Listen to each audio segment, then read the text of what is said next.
in a previous life, I was an editor with some other creators, and like even we got to a point where the thing became in that space, especially where this guy had like a reaction channel. Everyone started offloading their editing overseas to like Europe, right? So it's like if you Mm. were in London, you could record a video, go to sleep, and they were working all day. Oh, so the So time, that time, the yeah, times, yeah, yeah. So the time zone actually became such an advantage because you weren't actually sitting there thinking, oh, I got to wait till tomorrow for this video. It's like, no, no, no, I'm going to bed now. And when I wake up in the morning, this thing's gonna be ready to go. right. And so like the time zone advantage actually became a great thing for revisions and stuff like that because it was always, it kind of always felt immediate, even though because you're on opposite ends, right? Yeah. Which is something I've considered too. But like you said, though, it's like, those little things where you're just like, if I was just had this edit right here in this timeline, I could just do this. And then I'm Yeah. like, well, if I'm just doing it, why am I paying someone to do this? And so you feel like you got to get them to do it. And it's like, I don't know. There's some stuff I would love to offload at some point, but like right now, I think I have a pretty decent process where I can control it all. I know my own pace and my own Yeah, speed. for sure.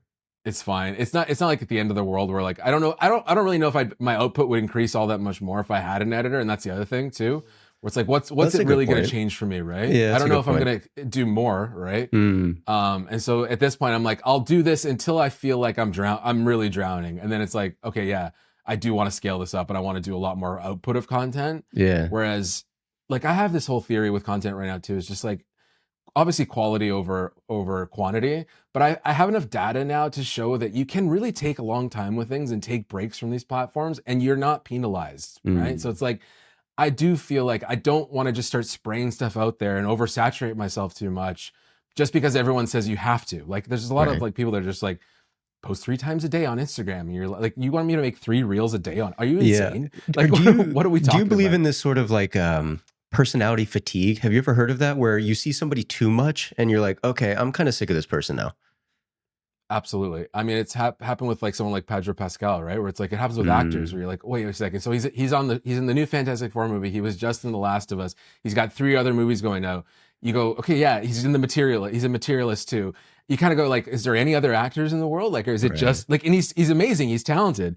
But at a certain point, you're like, I'd like to see something else. Like, I want something a little different. I do find that with social media too, where like a lot of the creators that I watch, and a lot of my favorite like YouTubers and stuff like that, maybe post 3 4 times a year, and it's like Mm. that to me is like much more impactful, and I think you have more potential of longevity too, Yeah. where you're just making really really great things when you want to make them. You're intentionally crafting them as opposed to just like I do a lot of things where I'm on Instagram and like a video will hit my feed and I'll just like hit their profile and I'll see 30 40 videos that have 1,000 views and then one video that has a million, and then it's Right. another 10 15 videos that have 1,000 views, and it's another video that has 500,000. In my opinion, I'm always just like, what was the real benefit of those 6 or 7 or 10,000 view videos? Why not just wait until you feel like you have a really good hook and a really good piece to speak about and something that's you are truly passionate about? Mm. Wait for that thing rather than every single day being like, I just got to be out there or I'll become irrelevant. Right. That I don't subscribe to that. Like I said, I just have too much data now and experience at this where I know that I can take a week, I can take a month, I can take, on my main channel, I waited like 9 months between videos, and it wasn't like YouTube was like, this guy doesn't exist anymore. Right. We're Right. not sending this video to anybody. Then the second video I followed up with got like 200,000 views.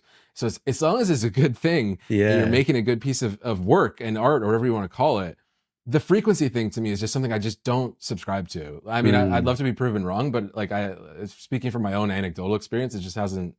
I don't feel the need to just be there for the sake of being there. You know what I Right. mean? This might be like a two-part question, but do you think that sort of mentality and ideology of not having to maybe post all the time or be present 24/7, do you think that's changed over time? And the second part is, do you think it is really dependent on the sort of initial base following that you have? Like if you're just starting out, does that same theory apply? Or do you think that having some quality but posting more is more beneficial? So that like two-part question there. I think that you can come out of nowhere now with an absolute banger on any platform and kind of have an overnight, I'm here now, this is who I Mm. am, and ride that wave moving forward. I think it's important to have quality and do good things. And I also think it's important to experiment and throw stuff at the wall. And so as much as I say that like, yeah, bangers only, basically, I'm still experimenting with bangers only. You know what I mean? It's like, Yeah. I'm not trying to recreate the same success over and over again. Yes, I realize that like certain formats and the way that I set up a video becomes like a theme and a format. But in my head, I'm always just like, well, what can I do here to muck this up a little bit? And because I get really bored. Like, I Mm. think all of my experiments with the internet come from my own boredom of being like, like I'll be transparent. Like right now with Reels, like it worked, right? I figured it out. It did Yeah. really They do well. they do The last 3 4 fantastic. they do Yeah. fantastic. And so like the last 3 4 months, I'm like, okay, this is really working. But then now that I've cracked it, I'm bored of it, right? And so Mm. it's like in my head now, I find this the most exciting point where it's like once I figure something out and it's like this is working really well, I get into this mode now where I'm like, okay, what's next? And the what's next is now that I know that this works, I have this at all times now. This is a format that'll work for now, and I'm sure it'll burn out at a certain point. But I don't Mm. want it to burn out. I want to already be on to the next thing before this burns out. So right now Mm. I'm in this mode of like this in between of experimenting with what I know is sort of format working, but also how do I change this up? How do I change how I'm editing these videos? What are my Mm. topics going to be? And that is the frequency is going to come from experimenting. And I think it's okay to experiment in public. Like I don't want someone to say like, oh, I shouldn't make my video until I think it's perfect. That's not something I've subscribed to. Yes, throw things out there, just throw shit at the wall and see what sticks. But don't just make for like the real thing is don't make just for the sake of making things that you're extremely proud of and passionate about. And even if they don't work well, just keep doing that thing. Because for me, it's Mm. like for a long like I'm old in like Instagram Reels age. Okay. So it's like, you know what I mean? It's like I've been on Instagram since the fucking app came out. Right. Yeah. And so it's only in the last, I would say 4 or 5 months that I feel like I've cracked this new version of Instagram. Like I was pretty good at it when it was just photos and stuff like that. But this new version of Instagram, which has been around for, 9 years, something like that, like Mm. obviously before pandemic, It's a long time. Yeah, for sure. it's a long time. And I was sort of rejecting it, being like, that's not me. I don't make short form videos. Like I don't have the brain Dude, for I'm the this. same way. Right? Same way. This is a Gen Z thing. I don't have the strategy for this. I just don't have the cadence for it. I don't know how to speak about like I rejected it. And I Mm. think that came from my own insecurity more than anything practical. It was more like I don't want to do what everyone else is doing, so then it sucks, right? Which is something you can get into where you're like, that I don't even know why that does well. And you reject it and then you start to resent it. And then what I realized was just like, look, I already know that people like what I have to say, at least on YouTube. Okay. So it's like, why is it any different for me to do what I do there here? And that was the Mm. first sort of inclination I had towards it. So But then it was like, okay, let me pause yeah, you real yeah. quick. Did you find that there was a sort of mental separation between the type of content that you were making on Instagram versus YouTube? Did you feel that there were two distinct personalities that you sort of had to produce? Yeah, I don't even know if it's personalities. I just thought it was like I get really in the weeds on things, right? Where it's like Mm. I'm kind of ranting and I'm riffing, and through the process of that, the length increases. And so Right. I like to sit, like I always felt like my meal ticket was my ability to just sit down, like we're doing right now, Yeah. just to riff and talk and get into something that I'm passionate about Me and just too. record that. And then, Hmm. right? And so I felt like, how the hell do I do that in 60 seconds? Like, how Mm. do I get this whole like brain dump into such a short little thing? And what I realized was like, why don't I just write my brain dumps out, like write them out and then look at it and go, okay, what's the actual core of all this fluff that I'm saying? Like, what's the real meat of this little piece that I'm trying to get around? And for lack of a better word, it's just dumbing it down and simplifying it down into the most bite-sized, quick thing where I go, one of my guiding forces right now with Instagram Reels is like, will only other camera people or techie people or cinema or film people find this interesting, or will my mom find this interesting? And That's I a, want my yeah. mom to find this video interesting. And Mm. that's my thing with Reels, where it's like I want it to be the most broad and accessible version of a very nerdy film guy thing, Yeah. right? Yeah. So that I know that like you and I might watch that video and go like, I know this shit. I know why we use practical lights. We know this stuff, but like a lot of people don't know this stuff. And I Mm. want to educate people in a way that's accessible and really easy to digest. And that's what I realized, where it's like, if I make a 20-minute or 15-minute or 10-minute even video essay, there's a lot of you can get into the weeds on a lot of different yeah. things, but there is really a core theme to those videos that can be really condensed to a thesis that is super easy to digest in 60 seconds. And that's what I've Mm. realized. And it came from writing out my scripts more than just riffing. And now, like, I literally have one here from my last one. Like, I have it Right. still clipped here. And what I do is I have my written script. And now what I do is I reference it and I'll riff a little bit. And I'm like, oh, I'm going in the weeds. Like, what did I really want to say here? And I'll look at my script and I'm like, okay, that's the key to it. Let me get that sentence down. And it's like I said, it's like really just like finding the most simple, dumbed down, and dumb isn't even the right word. It's just really the most simplest, easy to access version of a complicated concept so that my mom will enjoy it. And and I feel like that because she's just so outside of what we know technically when it comes to movies and Yeah. stuff like that. And this is like, not to get in the weeds on YouTube stuff, is like I came Please from like do. the tech and YouTube world of like reviewing cameras. Like that's how I got into Mhm. this. Like I was playing with gear, in the pandemic, obviously, like when all my DP work I and think your first photo work kind video of I dried saw up. was it 9 years ago when I looked? That was when you first started YouTube, I Probably. believe? Yeah. Yeah, I mean, I've been playing with cameras since I was a kid, obviously, and I think YouTube has always been on my mind as long as YouTube's been around. Like I Mm. remember obviously before YouTube, I remember like Google Video and stuff like that. Like YouTube's always been part of my life in a sense of like it's been there hovering, being like I would like to do that at some point. I worked in advertising for a while and I worked at an agency and I was doing a whole bunch of stuff. I was like doing branded content work as the brands rather than myself. And so when the pandemic happened and then like all my work kind of dried up, I was like, well, I know how to do this for Stella Artois. I've done this for Honda and I've done this for Taco Bell. Like, why don't I do this for me? Like, Mm. I'll just be the brand, right? And my strategy brain kicked in during that period where I was like, well, look, a lot of people are having the same problem that I'm having, where it's like, we got to make content, we got to make things, I got to make money throughout all of this. Like, what am I supposed to do? And I have cameras, I know how to do it. So it's like, but maybe some other people don't know how to do it. And so a lot of my work throughout that period was here's how to shoot food videos at home. Here's how to start a podcast, right? Here's the camera you should buy. Here's the computer you should buy. Here's the laptop, whatever. And it became a lot of how-to tutorials about making content for creators.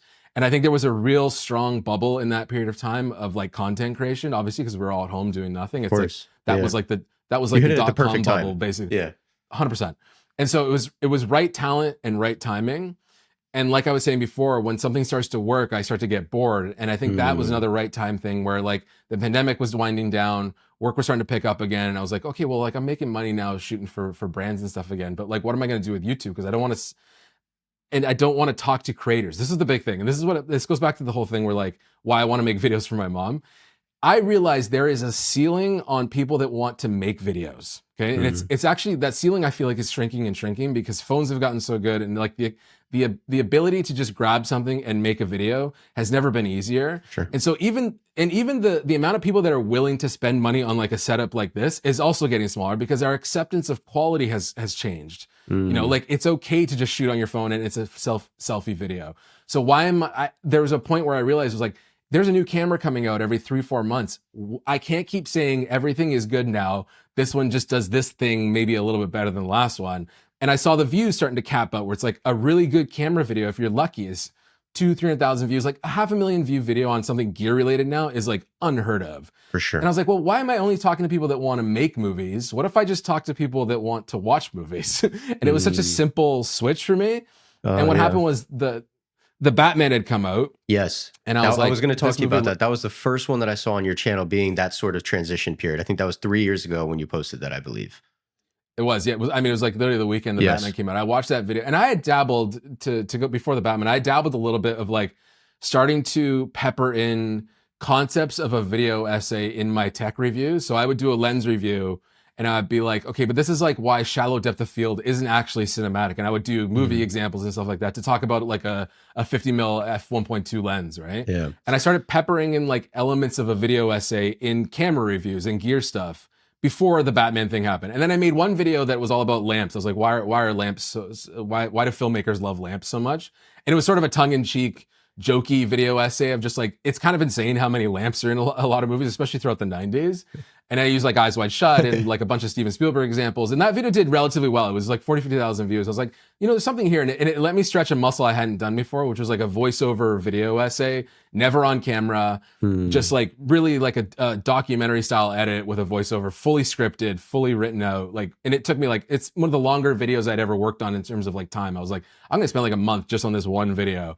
Whereas previous to that, I was like, I'm the type of guy that's just like, oh, I got a video that's due for a sponsor on Friday. Let me do it Thursday morning, Right. right? Like Yeah. that's just like how But my brain works. so before we dive into this video essay thing, I want to just take Yeah, it yeah, back a little bit to when you were yeah, kind yeah, of fair. making those YouTube videos with the gear and everything. During that time, were Yep. you receiving sponsorships at the time I was, yeah. from Like different I was brands? lucky. I was lucky that, I mean, again, luck is preparation and talent, like For sure. opportunity. You know what I mean? Like for me, I felt like I had a lot of for people that don't know this about me, it's like it's not like I came out of nowhere with like content creation. Like I said, I worked in advertising for a while, so I had a lot of like experience working with big brands. Like I literally Mm, created Stella Artois' Instagram account. Like I signed up for it with the email and built that Instagram like from the beginning, the global Instagram account. Like I right. had worked on the internet for a while before I worked on the internet as myself. And so I did, it might seem like I came out of nowhere and it was like I was already good at it like right from the beginning, but I had so much experimentation Yeah. that I had been doing with on other people's dime, like for other people's accounts and brands and stuff. So that when I started making videos, it was a rapid kind of quick success. But that's because people didn't see the 10 years before that of me Mm. Of you experimenting and building. trying Yeah. things, of me building. Yeah. And so because things did really well pretty early on, like you know this, when things start popping and video like views start doing well, like your inbox just started getting flooded with companies. And I was someone who had I was someone who had bought all my stuff, and I had a pretty like strong, I don't know what the word is for this. Like my morals around like gear at that time were very Mm. much like I want to buy my own thing. You weren't I willing to don't want to be compromise necessarily? no, and it was like something I'm still navigating. To be fair, I'm still navigating this part of myself with like how I work with companies and Me brands, and too. especially in the tech space. Yeah. But at the time, and still to this day, like I don't want to be paid off for my opinion, especially now with movies. Like that's my meal ticket, and I feel like with this well thing, my audience is everything. I cannot Mm. lose my audience. Brands will come and go. If I got to burn a bridge, or if it's not going to work out, even if it's a lot of money, I can't jeopardize my relationship with my audience. And so if A24 is like, hey man, we'll give you 15 grand to talk about Marty Supreme. If I don't like Marty Supreme, I cannot take that money.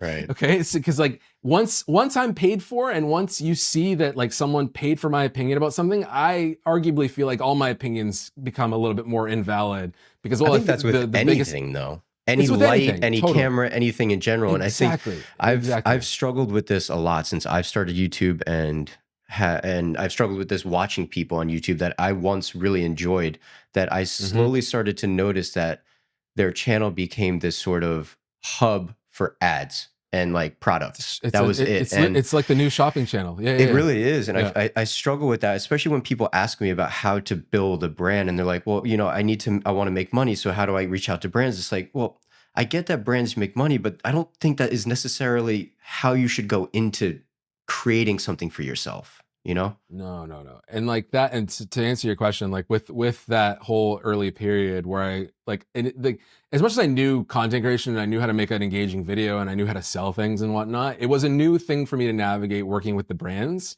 because I started to notice that like they wanted certain things from me that was not what made me successful. And so I've Mm, learned over time now to properly set expectations about what I do, what I know. You need to understand how I work. You need to understand my timelines. You understand what I want to talk about, how I'm going to title this video. That is something I've sort of built over time with these relationships with these brands that like, look, now I work with Apple, I work with Sony, I've worked with Ari, I've worked with Red, like I've worked with all these Nikon, like all these amazing companies, but they know what I do now. And it was mm. never like that early on. And there were some brands that I don't work with anymore. And there's even certain camera brands that I won't work with anymore because they didn't understand it. And Which is totally you try, okay. totally okay. Yeah. Exactly. And I've always said too, like these brands don't owe you anything. They're at the end Mm. of the day, they are trying to market their product. They're not trying to market you. So ultimately, if you're not willing to fully sell their thing, like there is no reason for them to want to have to work with you. There's 1,000 million other creators I they was can go just about to work say, with, right? especially because of Right? the influx of creators that are so willing to say yes to whatever they're about to offer. 100%, 100%. And so what I've always said is like, get so big and do so well that they can't Mm. ignore you, right? Mm. Like do your own thing in your own lane, in your own way, speak your mind, have conviction about your opinions. Don't be this like broad vanilla beige person that's just like everything, right? Like As everything you're is good, wearing a everything's amazing. beige sweatshirt and a Yeah, beige totally. jacket. Yeah, yeah, exactly. Like for me, like if anything, what I respect in a creator, if they're right or wrong, like just believe in the thing that you're saying, you know? Mm. Like, cause I think myself, and you even touched on it just recently, it's like, everyone can really see through the mud now, like through the bullshit of all of this, and they know when something is sponsored and it's something you're not fully into. So why bother trying to trick people anymore? The Right. audience has gotten too smart and too like jaded to an extent, and they know too much about how the influencer world works at this point, where that like maybe Goldilocks era where we could kind of get away with more stuff of being like, this is like the best thing I've ever used, and people actually believed you, I feel like that's over. And so Yeah, like, for why sure. even try anymore? And so I know it might sound like, well, not some creators might listen to this and be like, well, how the hell do I make money now? It's like, look, I'm doing quite well at what I do. Some might say I'm like spicy and stuff like that, and I'm not the most like brand friendly creator out there, but they respect what I do, and I never come out with things maliciously. Like everything is coming from an objective place or a subjective place from me that Hmm. I truly believe for the way that I do things. And obviously, there's a lot of people out there that relate and agree with that, right? And so, if the brand wants to ignore that and pretend that that's not a thing, that's a mistake on their part. And the Right. smart brands continue to work with me because they know I'm not maliciously being like Apple sucks just for the sake of it, right? Apple will Mm. give me a new laptop and give me a new phone every year, and I'll still say things that they're doing are not great, right? And then they'll realize that like, oh, other people start to are understanding that, and that is maybe a thing we should work on at some point. And Mm. it's better to have Patrick on our side, or whatever you want to call it, than to be enemies for some stupid reason. That pettiness between a brand and a creator doesn't make any sense to me. Even Mm. from our end, like I've seen a lot of influencers complain that like they didn't get invited to an event or they weren't seeded the new product early, and you're like, again, they don't owe you anything. Like they really do not owe you anything. And if there was something you did that was maybe just on their wavelength or whatever it was, like you can't get in your head about it. Just move on and do your own thing and get to the point where it's like, actually, you know what? Maybe we should give him that thing this time. Cause like obviously he's got a huge audience that's interested in this niche or this topic or whatever. And if they never give you anything ever again, it doesn't matter because there's also a million other brands that you can work out For there sure. too that will find once you have an audience, like that's the key thing. It's like audience is everything. Get the views, I you'll be also think fine. it's the Like, I think it's like two part. I think it's not just the audience in terms of numbers, which is a huge thing, but I think it's the for sure. quality of the audience that you have within it that is Absolutely. even more important, to be honest. Absolutely. And that's a good point because I have two channels now, right? So I have the second channel, which is still a little bit more tech creator gear focused. Cause like we were talking about, because I built my channel with all these brands on my back, where it was like Sony and Panasonic and all these guys that just like still wanted to give me trips and go on opportunities, which I didn't want to really cut that off. But I had to start saying no. Like when I made that Batman video, it was right around when the new iMac had come out, like the M1 Mm. iMac and the Mac Studio and stuff like that. And I liked covering Apple products. I still do some here and there. I liked covering that kind of stuff. And I still had the muscle for it and the energy for it at that time too. So it's like I made that Batman video. Greg Fraser shares it. It gets 1 million views like in like 2 days. Like it's just really ripping. But that's the same week that those new Apple products are coming out. And I was like, man, I can't follow up this Batman video with like the M1 iMac. Like why? Yeah.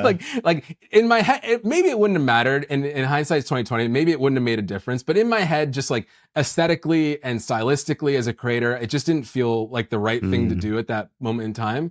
And so I said to myself, like, look, I don't want to lose this side of me or even this audience that likes this kind of content from me, even though I've found this whole new, much bigger audience with movies.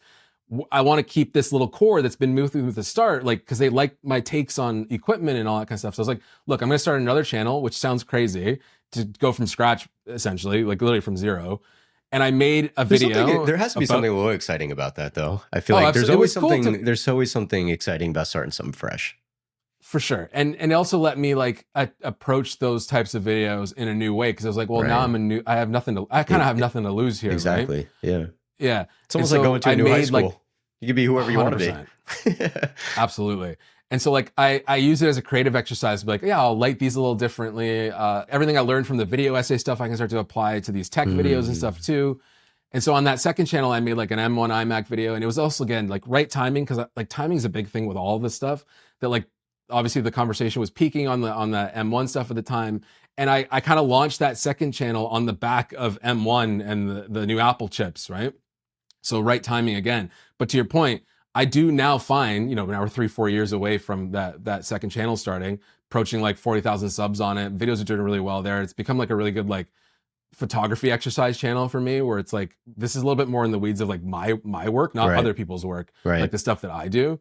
And I do find that it's easier to get rates from brands on sponsors now on that channel than it is on the main channel, Mm. which seems crazy because the views are like astronomically higher on the main channel. But I have such a much more engaged buying audience Right. on that second channel. Right. Where if I'm talking about a camera or a lens or a service or it's a music thing or something like that, like those creators click Mm. and they're actually doing things. Whereas I find on the main channel, a lot of people are more passive and they're just watching things and learning and ingesting, but they're not intentionally going like, oh yeah, Greg Fraser shot on the Alexa LF and I need to go buy signature primes. Like that's not happening. They're just Mm, like, oh, now I understand my taste and why I like this thing. And this guy helped me explain why I like the way this thing looks. Let me go find more things that are made in this certain way. Whereas on the second channel, I can legitimately say, hey, these lenses are really cool. Here's what you can make with them and here's where you get them. And they go, oh, right. Patrick's also that guy that talks about movies and his taste in that is really similar to my taste in what I like. And if he says this thing's really cool and he likes that thing, I'm very likely to like this thing too. And even though we're a smaller group of people in that crossover section, we act on things. Right. And so I've found that like that second channel has been a really good like revenue stream for me in terms of like still activating that creator audience, which is still important. I just find it a lot smaller than the broader audience that I have on the main channel. Main channel for me has been about opportunities and experiences and connections with an industry that I always looked up to and idolized growing Mm, up as a kid, and speaking to people that I never thought I'd even share a sentence with in yeah. an email. Oh, I want to get That's into one been, specific interview yeah, you had a little bit later, yeah, for sure. but And the second channel has been about like community and yeah. working with creators and working with brands and companies. And there's even now a little bit more crossover that's happening between the main channel and second channel. It's like, so I like these longer podcast type things where I'm doing with like DPs and stuff. I'm like, that second channel still for me feels like the place for that.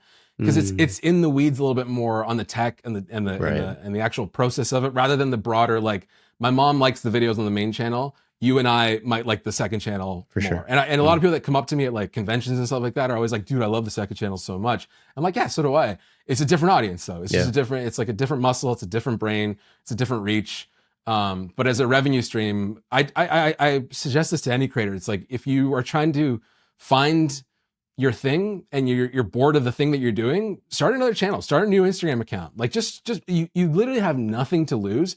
And if you're upset or bored with what you're doing Mm, and you don't want to feel like you might risk this thing that you've built, start another channel just for fun. Even if it doesn't work, it doesn't matter. No one saw it anyways, right? mm. And so Do you feel like people, maybe I'm myself included potentially, but do you feel like people sometimes feel that they can't switch up what they're doing because they've been doing something for so long and they've built this sort of foundation based on this thing? And even though they might not find that enjoyment or fulfillment anymore, they have an obligation to continue to do that. And if they switch it, they're going to lose everything. absolutely, but I think it's all in our head. I don't think that's Mm, true at all. Like there's still niches that I haven't explored yet that I want to. Like I'd love to talk about cars and stuff like that at some point. I have a food TikTok account that grew over the last couple of years. Where like reviewing food at restaurants and stuff like that, and that did really really well. And then I got to a point with that. I was like, I'm kind of bored of that. I'll let that settle, and like that can come back at some point. But it's like I find this is a weird analogy, but if you've ever seen the Martha Stewart doc on Netflix, it's really interesting because she had this idea of like this like omni marketing presence where it's like Martha's at the center of it all, but then there's like home and garden, there's food, right. there's pop culture, there's interviews with Snoop Dogg, there's all these things that sort of stretch out with It's like Martha everything that Stewart make at the her center of her. it all. Exactly. And I feel like more than anything else, these platforms are personality based. Mm, You are why you have to make sure that you are the reason why people are watching the things that you make, not the things you are talking about. That's secondary. So I don't know if you ever watched like mm, Donut Media, like James mm, Humphreys from Donut Media is a really, so mm, Donut Media is like this amazing, it still is. It's a massive car like personality channel where they kind of like reinvented what Top Gear could kind of be like on YouTube. But it's a bunch of guys, kind of like Linus Tech Tips for cars, if that makes okay. sense, where it's like a bunch of personalities that have their own little shows on this overarching network called Donut Media. So James Humphreys was like this main guy that worked on it. He went off and now did his own thing called, I think it's called Speed, like with like three E's. And you thought he was just going to talk about cars. And actually, when he started out, he was talking about cars because that was like the crossover from his donut stuff. But now he's talking about weight loss stuff. He's talking about like the history of GQ. He'll Yeah. talk about all these various things because it's James that I'm interested in. It's that guy Mm, that I mm, want to mm, talk, I want to see, mm, not specifically the topic. I like his take on things. right. And that for me is what I think a lot of creators miss. They think they only want to see you for Sony FX3 videos. They think they only want to see you for Leica videos, right? But I think you need Mm, to get to a point where you're like, well, hey, I'm a person that has multifaceted. I contain all these different things that I'm interested in. Why not make a video about that car that you bought, you know, in high school or whatever it is that you're into, the movie you just watched that you seem to really like? Well, make a mm, little quick little video about it because now you're sharing your personality a little bit more and you're sharing who you are as a person, and that's where you really like lock into a community that like really loves you for you. And you get Love into your that. head with Yeah. formats, you get into your head with style, you get into this thing where like, oh, if I change this, everything might end. Like this whole thing might disappear. But you and I both know one video, two video, three bomb videos does not end your life. Okay. Not Like at your all. career doesn't disappear. Nothing really happens. You know why? Because no one saw the thing anyways. There's no Yeah. one there really And people judging you forget or about it changing you. in 30 seconds. It's gone. 100%. It's gone. It's so like it's so disposable, and I know it sounds sad because it's like we all want to make art and all this stuff. Like, but a lot of this is so disposable that you Mhm. cannot think of everything on this pedestal, especially yourself and your own ego as a creator. You can talk about whatever you want. You can make videos about whatever you want on any channel. I know that it deep down, I could probably do all the second channel stuff on the main channel thing, but as a personality and the way that I work, it helps me to segment them. I Right. create better things segmented apart because I feel like that's this version of what I do. That's this channel. That's what I do here. It just helps me from a process standpoint. I don't think it really has anything to do with algorithm or the way the audience behaves or like that. It's just the way that I make, and that's why I've crafted it out. But to any creator out there, especially if you're starting out, you don't have a niche yet. You don't have a thing. You don't have like a lane. If one video pops off, gets a million views, it's actually odds are you're not gonna be able to replicate that success ever again anyways. So you might as well change it up and do something different and try new things. And for a while, you'll find a style that's working. But like we've been talking about, like styles fade. And especially on Instagram and in Reels and YouTube, aesthetics change, the way the audience, like the way we title things, the way we do thumbnails, the formats of a video, the core of all that stuff is always in an ebb and flow of trends, right? Yeah. I still think at the core of all internet personality stuff, the key is if you can just sit down like we are right now and talk to an audience with no spiciness, no added flair, no whatever, and still engage people, you will be fine. That is like the longevity of a creator now. It's because you've built a connection with your audience and they like what you have to say. But it should be enough that you can just sit down at a desk. Like I always think of like Marquez as an example, like MKBHD. For how big he's got, the biggest tech creator in the world, arguably, right? To this day, there is still not a massive difference between his little bedroom videos when he was a teenager and his videos now. Yes, they have cool intros and they're shot on a red, but at the core of it, it's still Marquez sitting in a chair in an office talking to the camera with a little bit nicer B-roll and some nicer titles here and there. But that's not why the videos do so well. Right. It's still just because of him. He could sit there with an iPhone now, probably holding the damn camera like he does on the autofocus channel, which also does incredibly well. That is the key. The key is Marquez as a human, as a person. Whereas a lot of creators will look at MKBHD, and I see it everywhere. It's like, well, if I get that same aperture 120D and I have that same key light, and maybe I'll get the same lens, Right. I'll They're be missing just the as point. successful. Missing the point. They're totally missing the point. Totally missing the point. The core of it again is just it's like your personality, and to get to that point, you need to get out of your head, like we were just saying. You don't have to only talk about one thing. You don't have to be stuck in your niche. If you're upset and bored, I'm sure the audience can feel that, right? They can feel that in the things that you're making. Yeah. So you might as well, if you're gonna fail doing something you enjoy. And I guarantee you'll probably find success doing it. I've since I've started my YouTube channel a couple years ago, I don't think I've ever been able to answer like who am I on YouTube? What do I do? Like what is my channel about really? Because I feel like I've never really felt confident in what I wanted to create on a sort of, I don't think repetitious basis is the right word, but I feel like I've always tried to find what I wanted to create based on how I'm developing as a person throughout time. And I've struggled with understanding the value of, do I create videos with the mindset of, okay, I want to grow this channel, so I should really consider and think about trends and, you know, maybe make a video about this, but is that truly like, is that really what I want to do? Is that at my heart?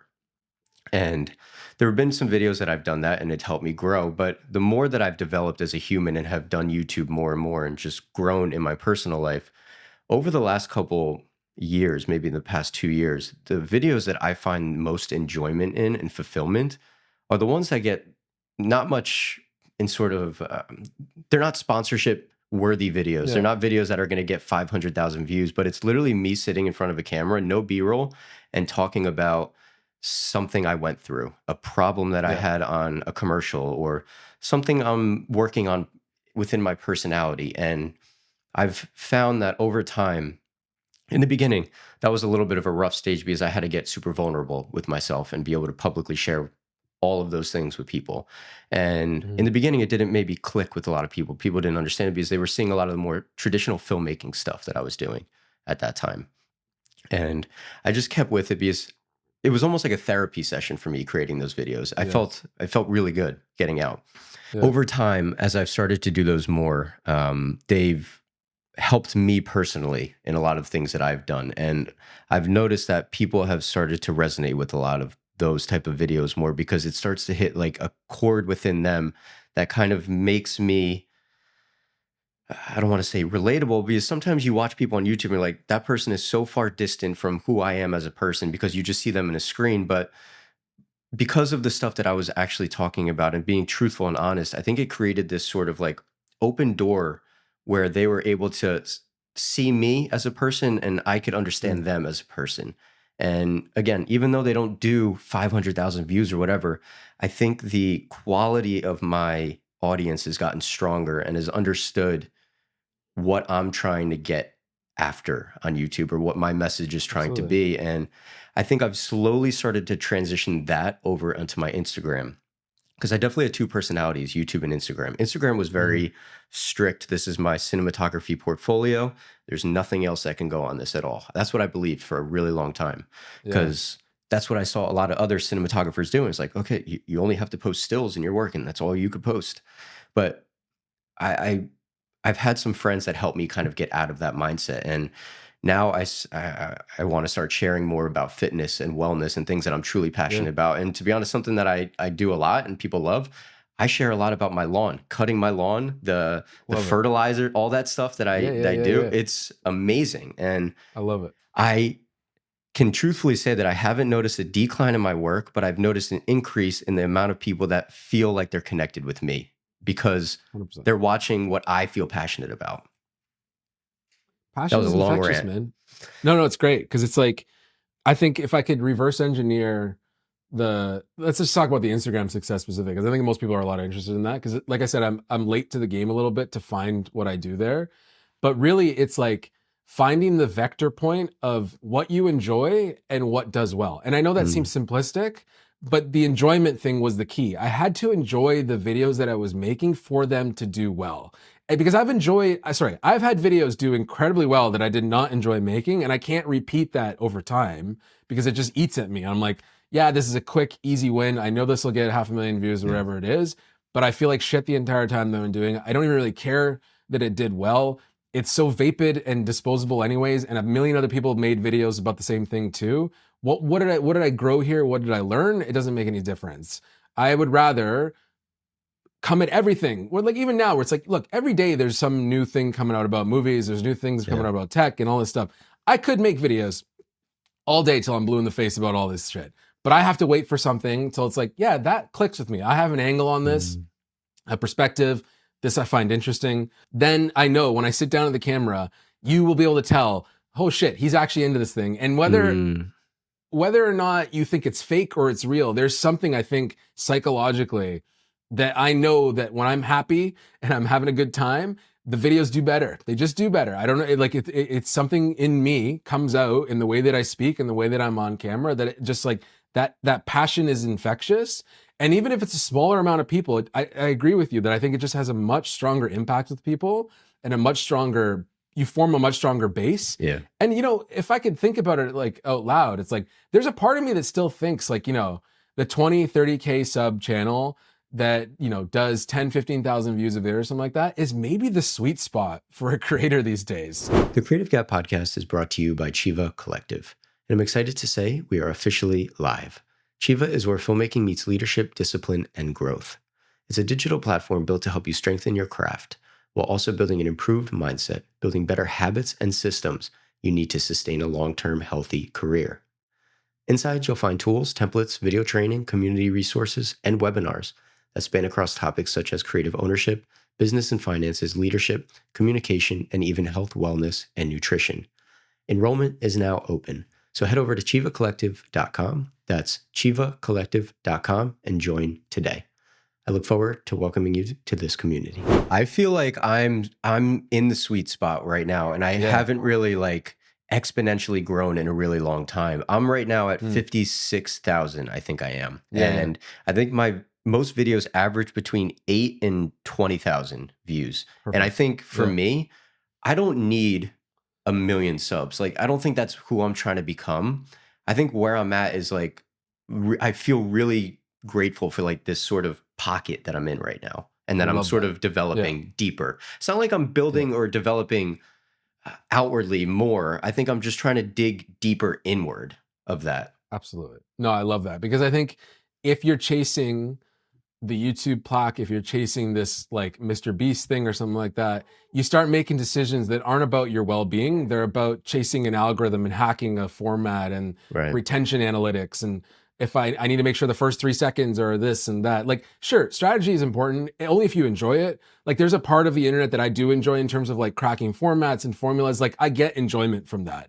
If I didn't get enjoyment from that, I wouldn't be doing it, you know? Right. And I think it's smart to look at yourself and go, what is the benefit of having 1 million subscribers? Like, what am I trying to do here? What do I really want to do with all of this? Mm. Sometimes you don't even know. Like there's a lot of times where I'm sitting down with like DPs and all this stuff, and I'm getting invited to all these things. I'm just like, but still deep down, like what I want to do is I want someone else making the videos that I'm making about my work, right? Right. Like I want to make movies, and I want to be on the flip side of this, and like there's a weird thing happening right now where like a lot of people that work in traditional media want to do what we do, and a lot of Yeah. people that are in what we The do want grass to is do the always other thing, right? greener The is grass is always greener. yeah. It's crazy.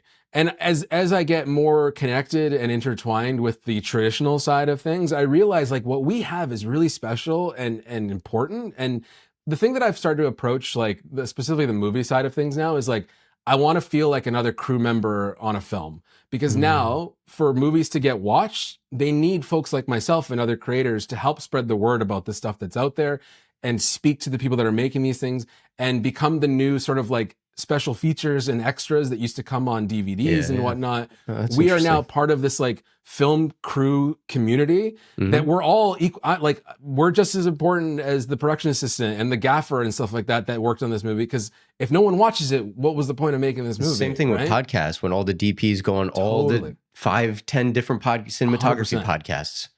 Yeah, yeah. And like that to me now is like, again, you don't have to have the biggest audience for that. You don't. And I've noticed now, and I when I work with other creators and I'm at these events, there's still a lot of creators there that are in that like you said, that sweet spot of like 10, 20K, really, really well engaged audience with them that activate. They do the things that that creator is saying and wanting them to do. Mm. They move, like they Yeah. have movement.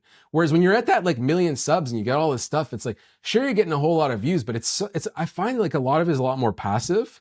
Like it's a lot more just like casual browsers that are just like sitting there watching something in the background or whatever it is. Whereas I think it's a lot easier to have a real connection with people in a smaller. It's no different than Madison Square Garden Yeah. concert and a small pub acoustic set. You know what I mean? Like Mm. which one has more of a feeling for you when you're in that room?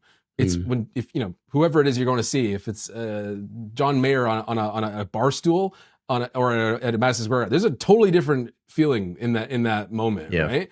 I do think there's an analogy there for how creators work in like small channels, and even as a brand, as a marketer, yeah, I can see more brands going, well, why don't we get 30 creators with 30,000 subscribers instead of one creator with 1 million subscribers? For sure. Because now we have, right? So even as a strategy to work with brands, it's nice to have a small, because I sometimes I price myself out on the main channel now, right? Where they're like, yeah, you have views and like all this stuff and it's huge, but like we were actually looking to do something at this scale. And then I go, well, funny you say that. I have a second channel.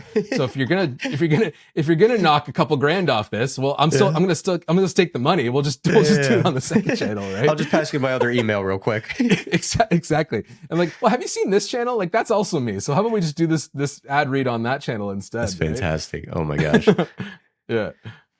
Mm. I've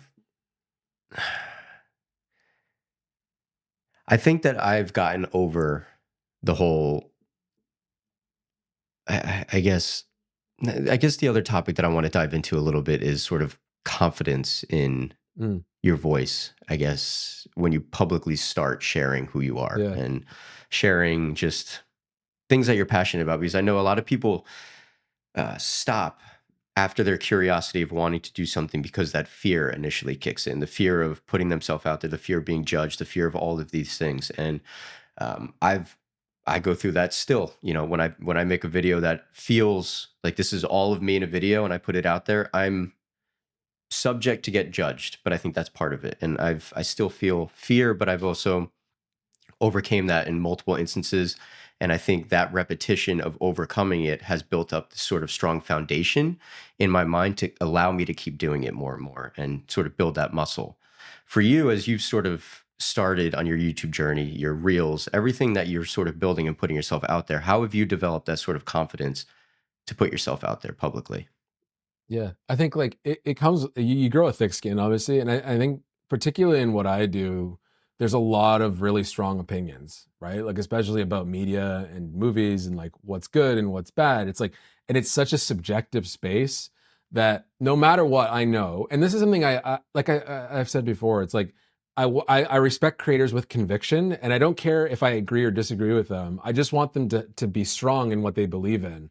And so I always come at my opinions, I come at them strongly. Because I do truly believe that this is way, like, why don't movies look like movies anymore? In that video, like, I think a big reason why that video did so well is like a little backstory on that video too, because I think it's relevant to this. I sat on that video for almost 4 months. Wow. I filmed it right when Wicked had come out, or sorry, was coming out, and Wicked ended up coming out on Christmas, something like that. And I sat on that video. I sat down, I recorded it, I edited it. It was literally unlisted on my channel, like, or even private, because I didn't want people to stumble upon it. And because the reason was, when I finished that video, I watched it back and I was like, I'm too angry. I was like, I'm coming across like I'm mad at the industry. I'm mad at Mm, Hollywood. I'm mad at cinematographers. Like, I'm so angry in this video. And I don't want my perception to be that I'm this grumpy guy right. Yeah. who the hell is this guy to say this stuff? Like, why is, what the hell are you doing? Right. And so I was sitting on it. And then one day there was a tweet that went out that was sort of touching on a similar topic. It was just like, why, like, someone was angry, being like, why does shit look so bad now? And I was like, you know what do I have to lose? I'm not going to think about this too much. Maybe it'll do well, maybe it won't. I won't. I was just like, I'm going to. It's been so long now, and it's sitting there, and I haven't posted in a while, and I have this video, and I know there's something relevant because people are talking about it. Let's just throw it out there. And now I know that I mistook my anger for passion. People saw me Oh, really interesting. intrigued and interested and passionate about the thing that I was talking about. And I thought I was angry, but and I Mm. know I wasn't angry doing it. I It was, was it conviction just about was the like, topic you it were was talking conviction. It about. was just conviction about the topic. And even that video that has done incredible, it's even having a second life right now, because another guy just made a video about like, why don't movies look the Mm, same anymore? And so the algorithms repicked it up. So it's getting like right. 30, 40,000 views every 2 days now. Oh And I'm my getting more and more comments. And gosh. even still, it's crazy. But even now, I'm still getting comments that are just like, no, you're wrong. It has nothing to do with this, and blah, blah, blah. And I'm just like, even when something is like, has a consensus of positivity, like an overwhelming consensus of positivity, there is still very loud people. There's Reddit Mhm. threads about me out there about that video that I'm completely out to lunch. I have no idea what the hell I'm talking about. I don't care. Like, I just, Right. like, this is what I believed in. I still believed it to this day. Maybe I was overly passionate, you could argue, maybe, about certain things, but again, it's Mm, still just my opinion and it's my take on it. I've gotten to a point where I know that no matter what I say, right or wrong, there's always going to be haters out there. There's a really good quote from Tom Holland that I saw recently. It was just like, anybody's opinion who matters has your phone number. That's, yeah. they can talk to you. That, like, Mhm. ultimately, that's the key to this. Everyone else is a stranger, in my opinion. Right. Yes, you can have internet friendships and stuff like that, and you can have like your little core community of fans, and like, that guy pops up in my comments all the time. That's cool.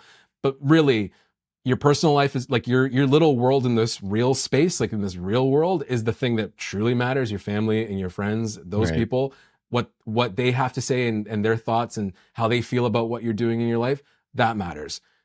Joe Schmo and nobody on Twitter or on Threads, I don't care. Like, see you Mm. later. You like me, you don't like me. The block button is free. The mute button is free. Scrolling past is free. I don't care. Like, that, I had to get to that point. Otherwise, I just know a lot of creators, and not anyone specifically. I do know a lot of people, and we can all get caught up in this, where you just like, one comment or a few comments start to really get in your head, and then it Yeah. starts to flavor what you're doing next, because you're like, well, what are they going to think of me now if I do this again, because they thought I was cringe, or they thought I was being silly, or I was so factually incorrect about something. Like, it's over for me, right? You have to just forget it. Mm. do what you love. Like ultimately, and I think you feel this too. It's like this is the Denis Villeneuve quote, is like, I make movies for one person in the audience, and that's me. Right. Right? Like, so if you like what I like, great. And if you don't, I didn't make it for you anyways. I never made Right. any of this for you. I was making Mm. it for me. And then when you realize that, like, you're not as unique as you think you are, because we all have egos and we all think we're like this special person on this Yeah. planet. Yeah. But like the internet has really shown us that like there is no real unique experience. You know what I mean? Like we're all Mm. kind of going through similar things. You're gonna find your little pockets of people. Like I could have gone and be like, I'm the only guy that thinks movies don't look like movies anymore. I'm the one person on the planet that has figured this out. That video did so well because everyone was thinking this. And Right. so I was just the one that vocalized it maybe, but not even the only one that vocalized it. I was the one that just happened to vocalize it in a way that was well packaged, well timed, right? Mm. And again, talent and opportunity and luck and all that stuff. That was everything that I've sort of built together into like this like sort of magnum opus moment of like, I know what I'm talking about at this. It's a very poignant thing that's happening in the industry right now. There's a really huge example of a film like Wicked out there that people revolted against it stylistically. Right. I took all those parameters together and I was the one that vocalized something that a lot of people were already thinking and feeling and even probably talking about in various formats. I was just the one that packaged it properly, but it didn't make me unique. It didn't make me even special. I was just the one that found, for whatever reason, the moment to make that thing. And what's funny is it's something I sat on like for 3-4 months too. So, Yeah. and I can go back and be like, well, what if happens if I had uploaded that when I first recorded it? Would it have done as well? And then I can get in my head on that about Of new course. videos where I'll go, right? I'll be like, oh shit, Maybe well, I the should sit timing on was this. why that. Yeah. Maybe I should sit on this. Maybe I was, or now I might look at videos and be like, I'm not passionate enough in this video, right? So Mm. this is gonna sound really simplistic, but like over time, I've learned to really trust instinct and gut, right? Where as you do better and you do well and things start to work for you, you start to just get an innate experience where you just like, you make something, you look at it and you go, do I like this? Okay, I like this. There's a Right. good chance people like this. Timing's pretty good because, you know, that movie's coming out tomorrow or it's last week or whatever. That whole thing kind of happens subconsciously and you make the thing and it usually does pretty well. And now I Mm. try not to just like get too in the weeds on a title, on a thumbnail. Like I'm like, I've done that work already. I've done years of experimenting and playing and like trying this font instead of this font and all that stuff. Where now I feel like I'm in a zone where I'm like, I really trust my gut on stuff. And even it kind of relates to the whole like, what will people think of you? I even have a gut for that now too, where I'm like, I know this thing's gonna piss some people off, and I'm okay Right. with that. Yeah. I think it's good that it might piss some people off, to be honest. Like sometimes where I'm like, look, is this kind of pushing the weeds a little bit? Is this kicking the hornet's nest a little bit? Good. Let it Good. kick the hornet's nest because that just pumps it out even more, right? And so not that I ever intentionally try to piss people off, but there's sometimes where I'm like, do I want to go down that path? Because if I go down that path, I know there's going to be this huge group of people that are going to be like, what the hell is he talking about? I love that thing or whatever. And if I feel strongly about it and I know that it's kind of worth the risk of that kind of backlash, I don't want to be nerfed. I'm not going to nerf or censor myself because of an unknown audience that might get upset. That maybe is always there, whether it probably would have happened if I said it or not. So I might as well say the thing I truly believe in. And just, I really try hard to avoid YouTube Studio, to really avoid to getting into weeds on replies and comments and stuff like that. Because especially on certain videos that do really well, where it's like you could spend days For sure. just looking at people that think you're the worst person on the planet. And it's like, well, what does that do for my day-to-day life? When I'm out with my girlfriend, I'm with my dog and stuff like that. What impact do they have on my experience walking to get a coffee? No, Well, reading those impacts you quite negatively. Oh, absolutely it does. Yeah. It absolutely sure. does. And I actually, like, on the flip side, can also say that sometimes like the ego boost of positivity can get to your head too. That's right? a good point Like as the, well. the glazing can kind of throw you off a little bit as well and put you down paths where I have a lot of friends that are really into what they think their audience wants from them, and it stops them from doing things that they want to do, which is kind of what we talked about before. But Exactly. It's like they'll be like, oh, I love when you do this type of video. Please, I would love to see more of these. And then you do that type of video again, and it doesn't Just do to as well. And please you're like, somebody's. just to please somebody. Yeah, just to please some random 3-4 people. And like I see a lot of people even ask, like, what videos do you want to see in December? Like you're asking them, and it's like, well, what do you want to do in December? Right. Like that's what matters. Like, what do you want to do? Not what the audience somehow they don't know what they want from you. Like truly, I don't think they do. They don't know until they see it. Right. And so if you consistently try to give them new things, that is so much better than, again, that whole fatigue thing. repetition, in my opinion, of the same format and the same topic over and over again is how you burn out as a creator, and I think it's how you burn out your audience too. Mm, How many examples do we have now of like people that peaked on YouTube 4 or 5 years ago that are slowly dwindling now, and then you look and you're like, well, they haven't changed a damn thing in the last 5 years. mhm. They haven't changed anything. They're doing the Yeah. exact same thing over and over again, expecting the same results, but they're not. Like that to me, like it's almost like a psychosis, like expecting a different result from the exact same thing every time.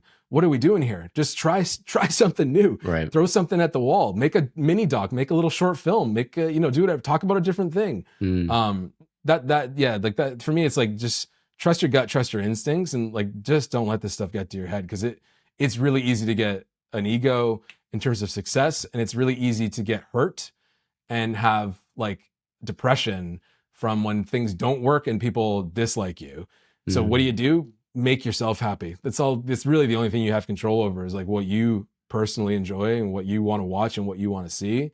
You probably do this. You look at stuff and you're like, I don't want to make videos like that. What are the videos that I want to see? And you Exactly. make that. You Yeah. go make that video, right? I feel sometimes that with the stuff that I make, especially the ones that I really feel enjoyment in, where it's literally just me talking, I feel like it's Mm, sometimes I trick myself into telling myself that I'm copping out and I'm not making things that are cool, or there's yeah, not enough B-roll in it, there's not enough things in it that make it, poppy, whatever the adjective is. And yeah, I don't know. I think sometimes I still trick myself a little bit into that negative mindset of like, oh, what you're doing, this isn't actually good. You're just being lazy. And mm, I don't know if that's like, again, I don't know if that's true or not. Maybe I am being lazy, but I like making those videos. That's literally all I have to say. That's it. Regardless of yeah. if they're as simple as editing in 20 minutes or taking 3 days to edit it, I don't know if I see I don't know if I see a lack of value in the 20-minute edit one just because it only took me 20 minutes.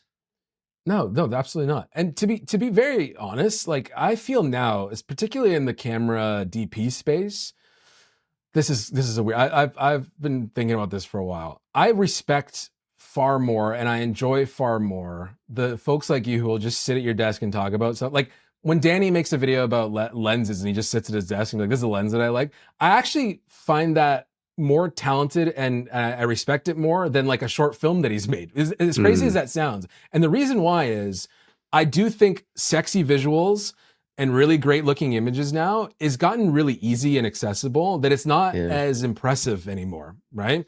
Now I want to know stories. I want to know heart. I want to know feeling. I want to know emotion. I want to know personality. I want to know human shit, Yeah. right? Like human stuff. Whereas if you can marriage those two things, that's the that's amazing. Like that's hard to do. That's amazing if you can do that. But we're kind of past that point of like being impressed by really good looking B-roll and shots at golden hour and Yeah. sunset, because it's like that's all of Instagram For now. If sure. your algorithm's feeding you that stuff, it's like I see a lot of great looking things, but not a lot of things that move me in any way. There's not a Right. lot of like some of the best stories in movies don't obviously even look all that great, but they hit you, right? It Hmm. kind of even goes back to the old school like Casey stuff, where it's like at that time, like people thought his production value sucked. We now know that it was like fairly elevated and well crafted for what he was doing, but we've kind of like overcompensated from that era. I find recently, where it's like everything now needs to look like a Roger Deakins Yeah. shot thing, where like that. But to be fair, like that's gotten kind of easy. Like I see people left, right, and center that were never DPs before, watching a couple YouTube tutorials, grabbing an FX3 or their iPhone, and getting 98% of the way there in terms of the Yes. look, I right? think And that's, so, sorry. no, That yeah, was like, I think that was my transition point of what made me want to yeah, switch, is because I realized how easy it is to make a video on 3-point lighting. Like, okay, everyone yeah, can kind of put a basic key light in, a rim light, little yeah, background light. Like that isn't that complicated to a certain degree, no, unless, you're working in bigger, whatever. But whatever, yeah, I think what I realized was what people are missing is the actual fundamentals of what a cinematographer was, or what a freelance, what a filmmaker is. Like, what does it actually Absolutely. look like to communicate with someone about how to deliver that? What does it look Yeah. like when you and the director don't agree on something? What does it look like when you tried something and you failed and now you're reflecting on that?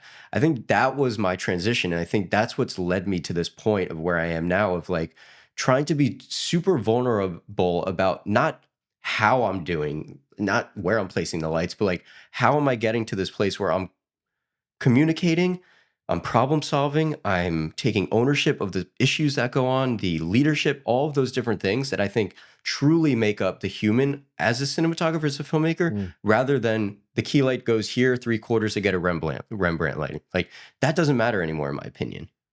I completely agree with you. It's something I'm trying to talk a lot more with the actual, like the Hollywood DPs and stuff too, where I'm like, it's easy to get technical because it feels like the quick fix is, if I get that lens and I get that camera, my image will look as good as this movie.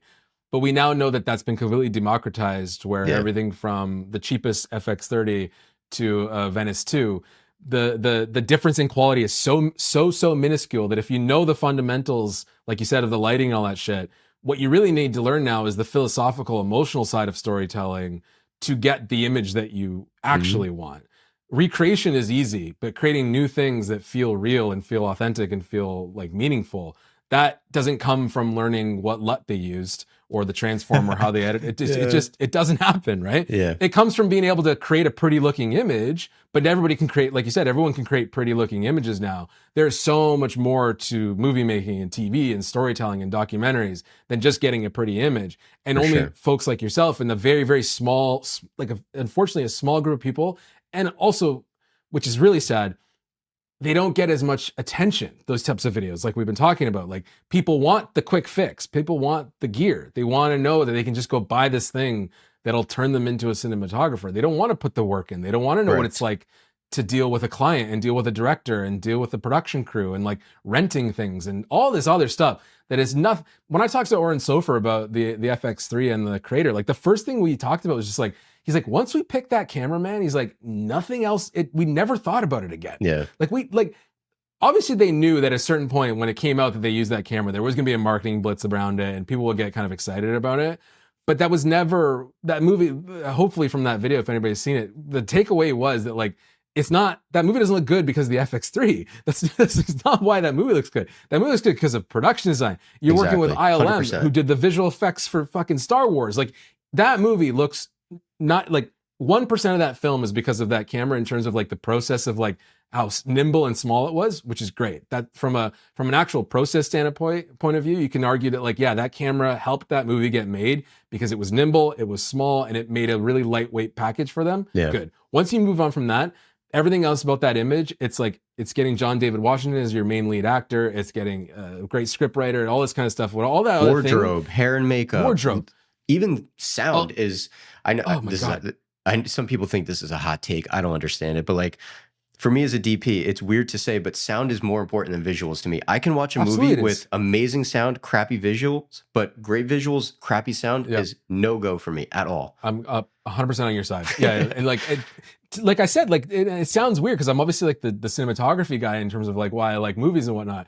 But I don't fully, like, I'm not as wowed anymore by good visuals because I know how, again, it sounds silly. I know how easy it is just to make something look pretty. And this is something Roger Deakins has always said in his career. Like, if something is pretty and it doesn't serve the story, that's actually not good cinematography, For sure. right? Like, it should kind of like, I didn't say this to Roger specifically, but it's something I've always thought about his work. Like, his best work is the most boring things that he does. Mm, It's the least like flashy stuff. When people share Roger's work and it's like the Ryan Gosling in the middle of the orange yeah. Vegas, like that to me is like a showy shot. That's a very standard. You can find a million examples of that, not just from Roger. What I like is like the tree in Prisoners is a good example where it's like, that's not a flashy shot. It's like Yeah. a That really little boring insert. looking Yeah. image.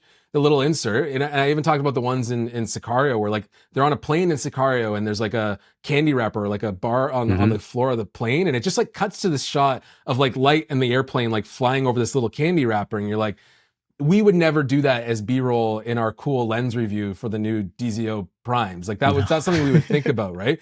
But in that movie, it like kind of just like shows how mundane and normal this like private jet going into Mexico to like kidnap people in a drug cartel. Like there's a mundaneness to that little shot that just like adds a level of like realism to that whole movie that is still heightened and stylized, but there's like a boringness to the way that movie is shot that I find Yeah. so interesting, right? It's like interiors in that movie are like interrogation rooms with like fluorescence. He's not doing 3-point lighting. He's not even doing shadow side and all this kind of stuff. It's a flatly lit, boring looking room, but that's what makes it feel cinematic. And that was that honestly, that's also makes it feel pretty. Whereas now I feel like we've entered this world, particularly in YouTube and Instagram, where it's like everything's got to be flashy and showy and it's got to be sexy and stylized. This is a hot take, but I call it Joker cinematography, right? So like the Joker movie, Yeah. where I can tell when I'm watching something that everyone on set went around the monitor and was like, dude, look how fucking cool this looks. Like, look how sick this shot is. And I in my own personal work, I don't want to have that feeling because I don't want to be taken away from the story of being like, oh, that's so sick. Look at these, this shot takes you out of the story element because you're like, look how beautiful and pretty this is. And I'm not saying don't make beautiful images and don't make things look nice. And I was going to add that I think there is definitely a distinction between narrative and commercial. I think the commercial world still, maybe on the more traditional commercial side, still has that world where you need to make things look a certain level to be able to deliver whatever product or make someone look good. But on the narrative side, you're 100% right. And I agree with this 100, but there is still a bit of a distinction. Oh, for sure. And I think we're in a weird, not to get in the weeds on this, but we're in a weird spot of like commercials are where the money is, just like transparently. And you know this, like it's hard to land narrative jobs, right? It's particularly ones that have budgets. I lost to share personally, I think in the last 2 years, I lost 10 features in the last 2 years. Crazy, man. Yeah. Mostly due to financing. Because they couldn't get financing and because I just wasn't the one that they selected. So it's brutal. No, for sure. It's brutal. You take meetings, you read scripts, you do all these things. You get amped about a project. You get really excited about the story, and you're like, I can envision myself shooting this, and like I see it in my head, and then financing falls through. We're like, oh hey, we're gonna go in a different direction, and it hurts for a little bit, but it's part of the process, and it's not easy to get a feature. No, absolutely not. And it's something what's weird about this. And I talked about it, I won't say his name, but when I was at the ASC not too long ago for Sony, I was talking to a DP there. And we were just talking about just like the current trends of cinematography and like what the visual styles they're sort of overtaking. And we were just talking about how commercial things are starting to look on the narrative side, like call it the Netflix look or the Amazon look or whatever you want. There's an overly heightened, stylized kind of flat. It's funny. It's like stylized flatness to an extent, which it feels like interchangeably from a Super Bowl commercial or a miniseries. Like there's no line between those two things aesthetically anymore. And he brought up a good point that I never really thought about. And it's because I haven't done commercials for a minute now though. But he said a lot of DPs that go and do narrative are actually trying to make sure that narrative piece will still land them commercials after. Like they want to be able to take that narrative and go, look, here's what I can do. This is my work. And this is why it'll work for this Airbnb thing too. It's like, I know how to make that kind of thing. And so but what the saddest part about this is that's an answer to an industry that isn't championing unique visions and voices and narrative work. It's going for homogenized. This is the trend in commercials right now. This is how we want them to look. We need DPs that know how to pull that off. Whereas we get so jacked when we see a movie like One Bow After Another that doesn't feel anything like a Tylenol commercial. Whatever the hell it is. For me, I think what I saw in the past couple of years that I really loved it was visually beautiful with Past Lives, but it wasn't commercial. Oh, absolutely. Totally. Yeah.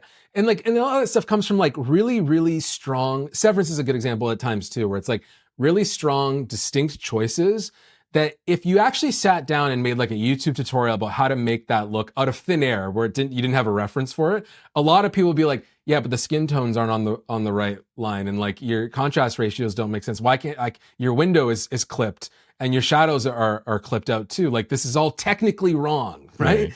But no, maybe it's technically wrong for Rec 709 broadcast ad or something like that, right? But it's not wrong for a narrative film. Like if you go on Shot Deck and start to really get in the weeds on some of the older movies and stuff like that, like this like arbitrary technical thing is non-existent. Like a lot of times, like fully faces or go to full pitch black shadow on one side, right? Fully, like I said, fully clipped windows and stuff like that. I talked to Jeff Cronenworth about skin tones, like in Social Network. If you and I made a YouTube tutorial video about like how to get correct skin tones in DaVinci Resolve, and we ended up with the look of Social Network, we would be called idiots. For Because sure. you'd be like, you're an Oompa Loompa, you're yellow, Right. you're orange. You're like, what the hell are we doing here? This is so wrong. But it's like what Jeff was saying was like, well, why would you limit your visual palette to limit what the story could be? Because now you've created a mood and emotion of what that room felt like or what that feeling is in that specific space, that it gave a tone and an aesthetic to that entire movie that pulled it from reality. It pulled it Right. from not being a documentary. It made it feel more cinematic because it was something that we don't see in the real world. There's a lot of great examples like Heat and the stuff that Michael Mann's done in the past where like fully nights are just fully blue. Like everything is blue. Like the moon was blue. The moon isn't blue in real life. We don't get actual blue Well, light. that's for night literally the scenes, right? freedom of movies, and I think that's the distinction between a lot of these YouTube videos is that there's an overarching umbrella over the word correct, and like this is how to do 100%. it, and everything should fall underneath that. When that's not true, especially with films. To talk about even the judging thing, it's like I try with a lot of my talking heads to change things up and push the envelope of what I think like an internet video can look like in terms of like what a face can look like, what a key light setup could be, you know, where how I'm lit, the color, the editing, all that kind of stuff. Where it's like even that video that did so well, like the why don't movies look like movies anymore? I really pushed it to that Social Network orangey, yellowy kind of vibe on my talking head. And there's a probably a consistent balance of being like, this is the nicest talking head I've ever seen. And it's like, why would I listen to this guy who doesn't even understand correct skin tones? Right? There's like a real, and that to me, like that division is such a good, like you said, this overarching, like correct technical thing that a lot of people get too caught in the weeds on that makes everything feel homogenous. And it doesn't give you that freedom to really make choices that may be technically wrong, but creatively they're right. Watch anything by Steven Soderbergh, particularly in the 90s, like some of the stuff that he does in terms of like pushing color tones into either direction, whether it's tungsten or daylight, really is what makes the movies feel like a movie. If you watch Magic Mike, that movie like kind of flips between like extremely blue and extremely yellow warm, like very, very warm, and those two things. And a lot of what he does, he shoots his own movies, his own DP as well. He goes by the name Peter Andrews. And so a lot of his stuff, he's operating, he's very minimally lighting, like he has a very small crew and a very small kit for how he lights things. And most of it is mostly practicals. And you can tell that he knows how to frame, he knows how to block, and he knows how to like direct, obviously. But when they get into the DI, when they get into the edit after, you can just tell it's like, you know what, push this one like extremely green. And just that one choice immediately pulls it away from that kind of cheap YouTube feel.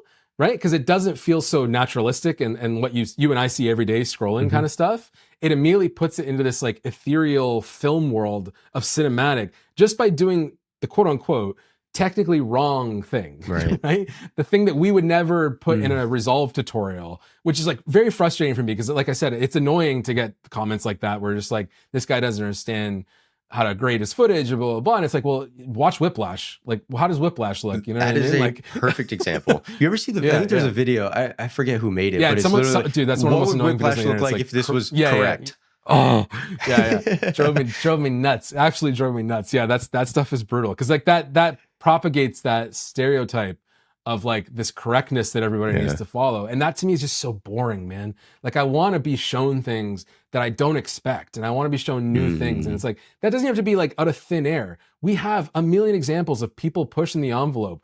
Roger did with Oh Brother We're Out There. That's like arguably the first time we started like color grading movies like that, right? Where it's like we gave the whole movie a very distinct aesthetic that was so outside of the norm for that time. And there were detractors back then too, being like, this movie looks like swamp. Like it looks silly. It looks like it's got a thin layer of like piss over it, right? And so, right? And like now, and there's a world where that gets too extreme, like with anything where people just do things for the sake of doing it. But I just want to see people taking swings, man. Like we can do whatever we want now. And now that we even have our own audiences, like we really can experiment and do whatever we want. And the things that I'm looking for specifically in cinematography is just trying not to do the same thing as everybody else because it's trendy.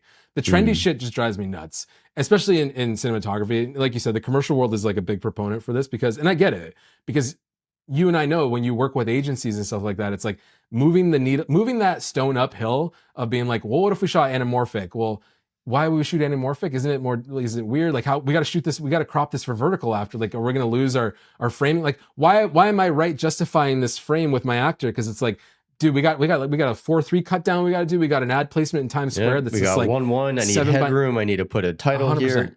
Dude, oh Totally. my gosh. And that's fine. That's the technical side of things that, yeah, there is a world where you do need to follow guidelines and be restricted and all that stuff and visuals.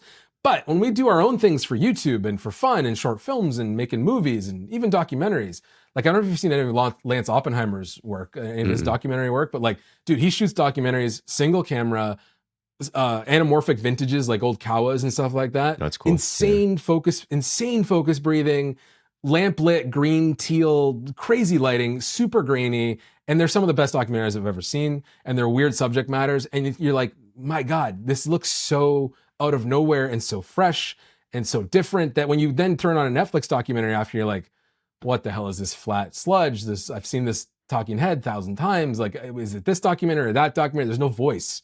Like, there's no voice in this stuff. There's no personality. Yeah, that homogenized thing is just like, it bugs me, particularly with the internet, because it's really hard as a creator to feel like you can push up against it, because there's such a resistance. There's such a resistance to trying a different thing. Like we've been talking about, like you feel like A, you're going to become irrelevant because you didn't do what everybody else is doing. Correct. And B, you're going to get judged and be told that you're wrong. But you know, man, it's like the crazy ones are the ones that figure this shit out. You know what I mean? It's like the Steve Jobs kind of stuff. It's like, you got to be kind of crazy and you got to be kind of crazy, man. And you just got to like throw shit out there. Because like I said, there's enough people that have been like, oh, that's like the coolest thing I've ever seen, in contrast to the people that are just like, yo, you're an idiot, you have no idea what you're talking about. That to me shows that it's something new. Like, at least it's something different. I want that feeling rather than like, oh, that looks like Marquez's talking head. I don't want to do that. That's not who I am. That's not what brings me joy either. Did you ever see that video that talked about like The Ring? About the color in The Ring, like the movie with the filters that they use? Because that movie's like super, super green. Like that whole movie's got this really, really strong. It's by, if anybody's listening to this, it's a really good video. Say, I might have seen it. I don't know if I could recall it, but it sounds. Yeah, watch it after. It sounds like it's something I've seen. Yeah. It's about a guy. It's the guy's name's Watching the Aerial, and he's a really, really great video essayist. But he broke down Gore Verbinski's The Ring and the filters that they use, because that shit was baked into camera. It wasn't like a color grade after. What a choice! What a choice! Exactly. That is a choice. It's a choice. Yeah. And you know, we might say The Ring looks dated now, but I actually think we're looping around to that kind of stuff being interesting again. Like these, like in the 2000s, we were doing some really weird stuff with color grading and aesthetics, that now that we've hit this homogenized thing with Instagram and stuff like that, where everything started to kind of blend together, everything feels like a power grade film emulation kind of feel. You know what I mean? Like that's sort of the thing right now that I think we are gonna, this is like my foresight. I think we're going to start shifting a little bit more to like the stuff that like Yorgos has been doing with like Begonia and stuff like that, where it's like, we're going to push to a little bit more extremes that is actually just a loop back to the kind of stuff that was happening in the 2000s, when people were just really pushing like what they could do with film and like bleach bypass and like filters and all that stuff, again, just to make it feel like a movie. Because right now, the line, there was a video I made on Instagram about the Mandalorian movie that's coming out. It's indistinguishable from the TV show.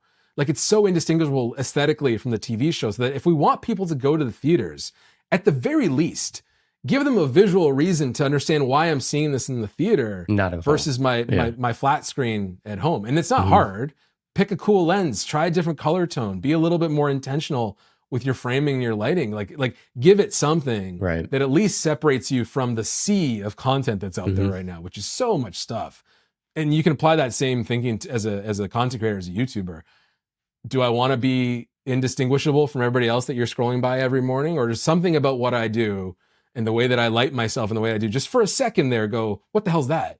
Exactly. If you like it or not, I don't care. Just, I want you to go, what is that? What is this? That to me is really interesting. That's an interesting place to play in. I got two questions left. The first one, you just touched on it a little bit about joy, but a question that I love to ask at the end is usually like, in your life right now, where do you find that you're experiencing the most joy?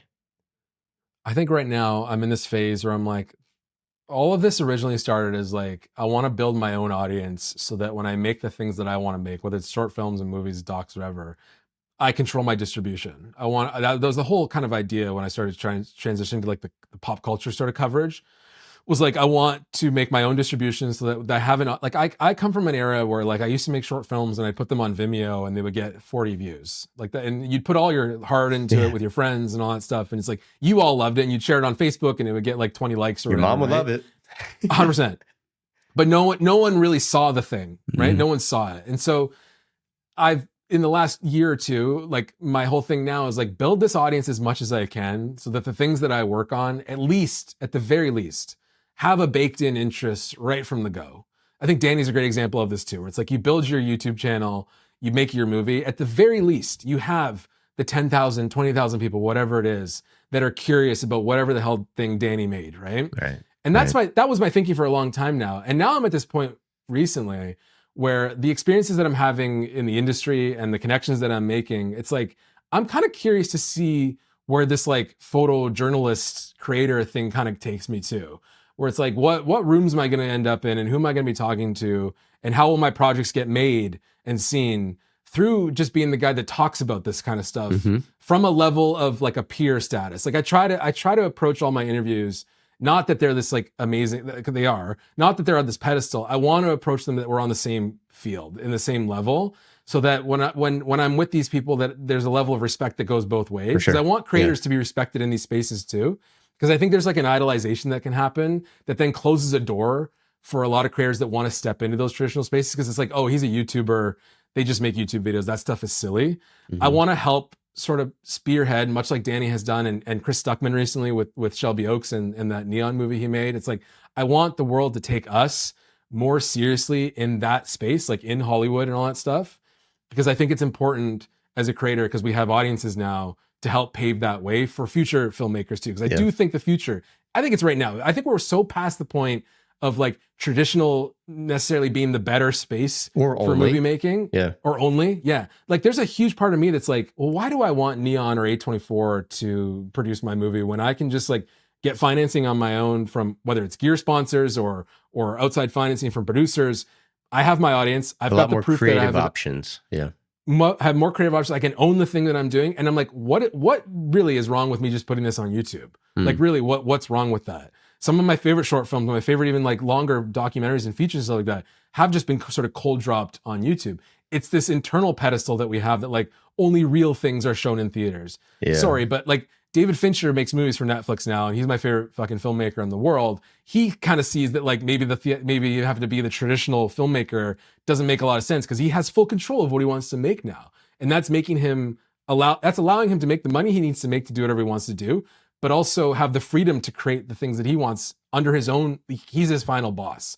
That to me is so much more freeing. Whereas I worry a little bit about like going the traditional sense of like honestly, even the festival circuits and all that stuff. I'm like, why do I got to do that anymore? Yeah. Yeah. Why do I need to do that anymore? Because I have my festival is me putting it on YouTube, right? Yep. Like that. I don't need approval to put that up on YouTube. When we right? did the tour sort of for I Think I'm Yeah. Sick with Danny, Yeah. we did some festivals and we went to some of the festivals, but we also did private screenings around the I country love that. with Yeah. most of his audience, obviously, but every theater was packed out with people that came to want to see him and his movie. And it 100%. was a way more sort of like engaging experience rather than people just going to a festival to see what's on the itinerary for today. Okay, maybe I'll go see this, which isn't a bad thing, obviously, Totally. but that tour gave me an insight into like, oh, there is power in having having built something this deep. I'll tell you what's really crazy is Chris Stuckman's Kickstarter is the fastest. I don't know if it's the fastest, but it's the most funded indie horror movie ever, right? Like in the history of the Kickstarter platform. But talk to any creator that's done a digital product, sold a LUT, sold a power grade, whatever, right? $10 a LUT, something like that, right? Start doing the math when 5,000 people buy that $10 LUT, 10,000 people buy that $10 LUT. You don't even need a whole lot of people to quickly get a budget that starts to look like we're trying to get financing from studios. For sure. Right? So you start to think of it that way, where you're like, my audience is not just views. My audience is potentially, $5 a person admission, whatever you want to call it, to this film that I want to make. And then all of a sudden, in a couple Instagram posts and a YouTube video and an Indiegogo link, you now have your budget for your feature. You know what I mean? But that only comes Mm. from doing the groundwork Oh of yeah.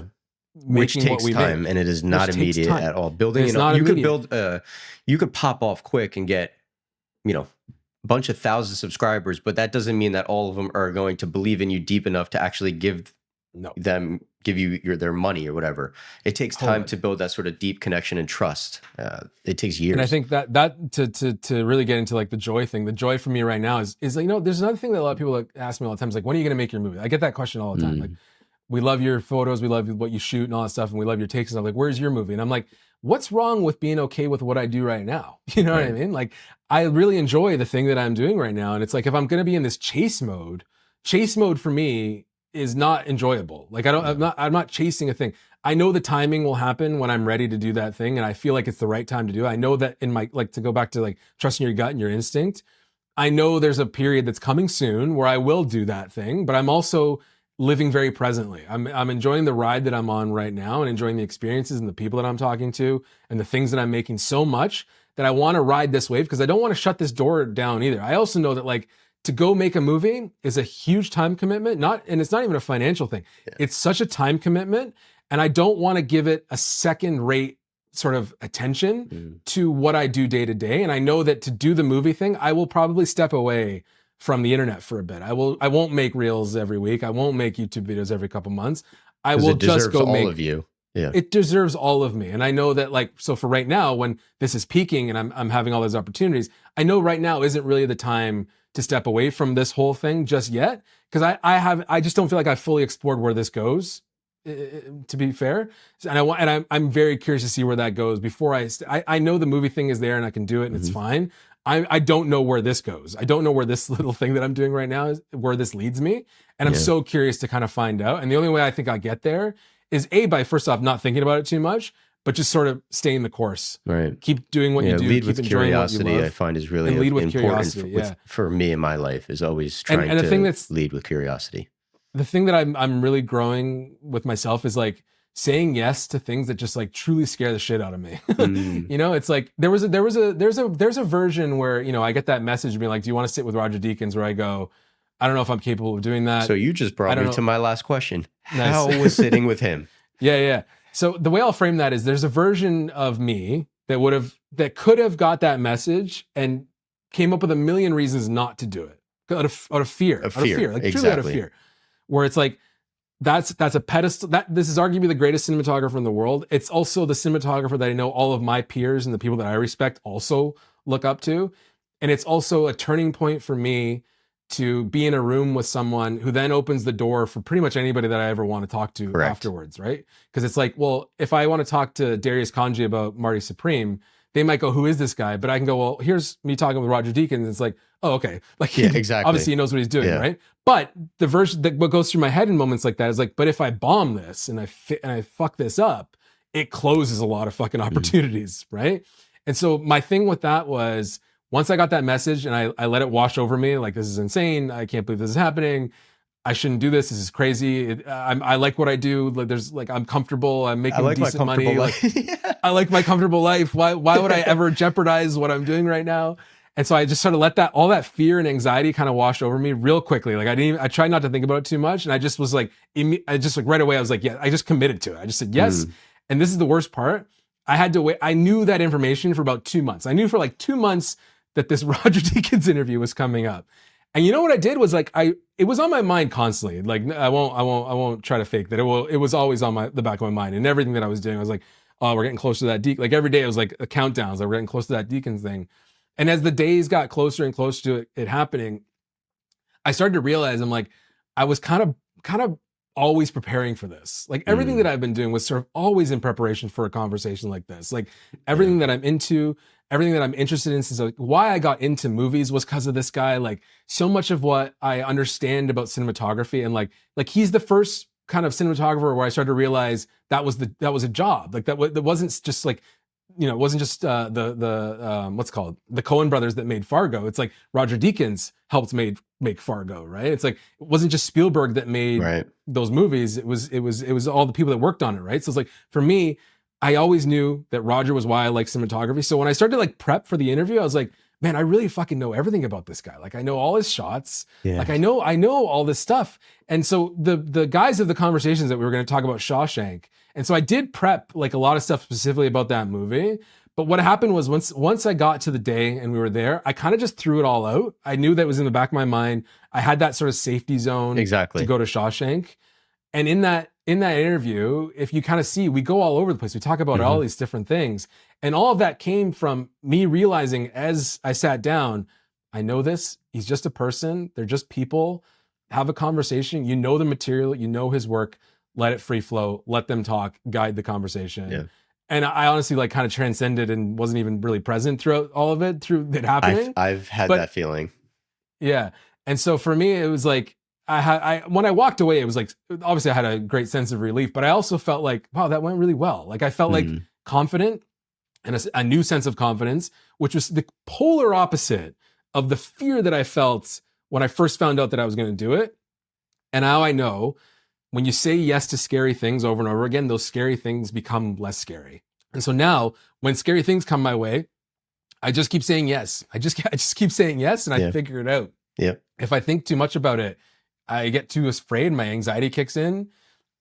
I'm someone who's had panic attacks and stuff in the past, and it's like that's not something I'm afraid to shy away from. Fear is so much part of what we do, but you got to fight through it. Like I want to live my life and enjoy it to the fullest. I can't let the fear kind of guide me, you know? And I used to there was probably a version of myself in the past that would have like totally backed away, been too scared to do it, and then I would have lived in regret. Like I would have had that what if. Yeah. I don't want that what if anymore. You know what I mean? I don't want to sit, on a rocking chair one day with a beer being like, man, what if I did that Roger video? What the hell would my life be like now? And honestly, even if I had failed, at least I tried. At least I would have tried to do it, right? Yeah. I had a similar experience when the first time I interviewed like someone of I guess like a real prominent status was Lawrence Sher.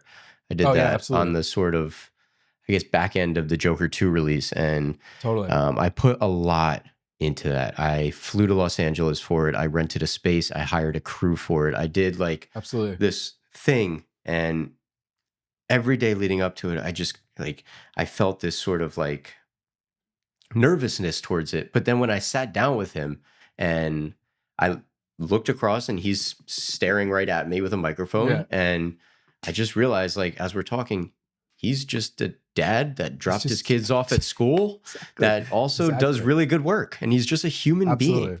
And in that moment, people, after that interview, I realized, like, being scared is fine. Being scared is totally good, but don't let that deter you from actually trying something or learning something new about yourself. Absolutely. And I think that's the big thing is like, I try to, because a lot of people are just like, how do you even do that? And like you said it, they're just people. Like we're all just people. And if you can't go around looking at people as their work. Their work is important, obviously, but they're still regular human beings that have to pay taxes and go home and make dinner and figure out what to do every day. Exactly. Yeah. Like the queen took dumps, you know what I mean? Like, they're still just people. And it helps when they're good people. That's the other thing. It's like, I've been lucky, knock on wood, that I haven't had any interviews where like it's been pulling teeth with anybody or anything like that. Like everyone I've chatted with so far has been like really welcoming and warm, and it helps obviously when they're also a good person that like respects what you do. You feel that both ways. That mutual connection for sure. That mutual connection is like really important. But like the thing I've learned is like that whole grass is greener thing. It's like, Roger does a podcast where he does Aperture ad reads. You know what I mean? It's like there's so much overlap now between like the greatness of the masters and the kid in his bedroom making YouTube videos or a podcast or whatever it is. Like there's so much connection now between all forms of media that we all are kind of operating on similar playing fields. Yes, different levels of talent and different levels of experience and different levels of projects. But if you get to that core baseline of what we're all trying to achieve, there's a lot more overlap than you think. And I think that makes it a lot more easy to understand that you can do anything. That's what I like to think about too, where it's like, you can really do anything now if you put your mind to it, because there's truly far few barriers between an idea and a camera and an image. So that if you have something to say, if you have an opinion, if you have a story you want to tell, I no longer think of budget. I no longer think of tech. I no longer think of access as like deterrence anymore. And I think that's something I've learned quite a bit. Like when I talk with these like people I idolize, whether it's Jeff or it's Roger and stuff like that, where like when I have conversations like with them, the whole medium becomes more accessible to me. Yeah. because I realized they're trying to figure it out just like we are still. You could work on Social Network, you could work on Skyfall, and still be like, I don't. What do I do next? What am I? Exactly. I'm. There's a good quote from Roger being like, he's always still terrified to walk onto a set. Like he's still freaked out. You know what I mean? Like, Mhm. and I think that's just part of life. You're always going to be like, what the hell am I doing? I have no idea what I'm doing. But if you just keep preparing, you keep your head down, and you do what you got to do, you are preparing. And that's the Roger thing. It's like I felt like I wasn't ready. I felt like I didn't know if I could do this, but I was. I was so ready for it. It's like subconsciously throughout my entire life, I've been prepping for that interview. It's Mhm. been my whole interest in everything that I do. That like when I sat there and I turned off and I became like another person, my subconscious mind that I kept healthy with all the things that I consume and learn about, it took over. That part of me, like the lizard brain or whatever, kicked in of like knowing how to talk to these people because I know their work so well and I understand the medium so well that I was afraid for my own anxiety. It wasn't a fear based in reality. It was a fear of failure. Yeah. And that fear of failure is just something I really try to.